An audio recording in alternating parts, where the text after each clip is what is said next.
Big boss house అంటేనే పత్తేపారాలకు అడ్డ. వయసులో ఉన్న యువతి యువకుల్ని హౌస్ లోకి పంపించి ఎంత ప్రేమించుకుంటారో ప్రేమించుకోండి, మాకు కావాల్సింది కంటెంట్, ఎంత ఇస్తే అంత ఎక్కువ హైలైట్ చేస్తాము అని చెప్పకనే చెప్తుంటారు. వాళ్ళ కోసం సోఫాలు బెడ్లు రెడీ చేసి మరి ప్రేమ కలాపాలు సాగించడానికి కావాల్సిన అన్ని సదుపాయాలు కల్పిస్తూ ఉంటారు. ప్రతి సీజన్ లోని 2-3 ప్రేమ జంటల్ని కలుపుతూ ఉంటాడు బిగ్ బాస్. వాళ్ళకి కావాల్సిన కంటెంట్ రావడం కోసం కంటెంట్ కి తగ్గ కంటెస్టెంట్స్ నే హౌస్ లోకి పంపిస్తూ ఉంటారు. అయితే ఈ సీజన్ లో బిగ్ బాస్ కి కావాల్సిన కంటెంట్ ని అందిస్తున్నారు ఈ ముగ్గురు ప్రేమికులు. ఇద్దరు అమ్మాయిలతో అనే సినిమా చూపించారు కదా, అయితే ఇక్కడ సీన్ రివర్స్ అన్నమాట. ఇద్దరు అబ్బాయిలతో రీతు చౌదరి అంటేనే బోల్డ్, పెళ్లి విడాకులు తీసుకుని ఈ సుందరి ఆరబోత బోల్డ్నెస్ గురించి అందరికీ తెలిసిందే. ఇలాంటి బోల్డ్ కంటెస్టెంట్ బిగ్ బాస్ హౌస్ లోకి అడుగు పెడుతుందంటే బొమ్మ ఏ సర్టిఫికెట్ అవుతుందని అంతా ఆశించారో ఊహించారో. అయితే వాళ్ళ ఆశల్ని ఊహల్ని ఏమాత్రం వృధా చేయడం లేదు రీతు చౌదరి. హౌస్ లో మంచి కత్తిలాంటి ఇద్దరు కుర్రోలతో ఇద్దరు అబ్బాయిలతో అనే ప్రేమ పురావాక పత్తేపారం కార్యక్రమానికి తెరదీసింది. బిగ్ బాస్ అగ్ని పరీక్ష ద్వారా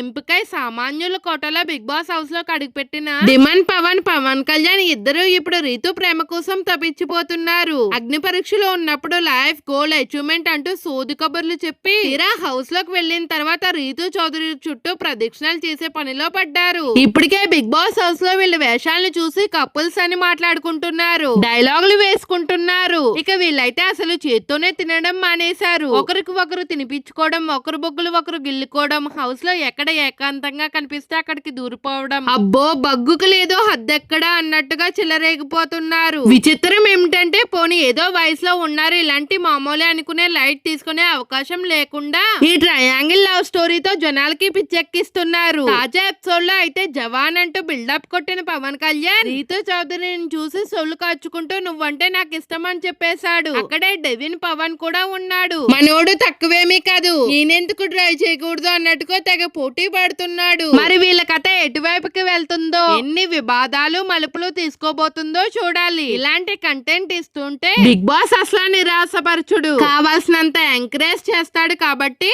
ఈ ఇద్దరు అబ్బాయిలతో కథనైతే శృంగార భారిత చిత్రంగా మార్చే అవకాశాలే ఎక్కువగా కనిపిస్తున్నాయి.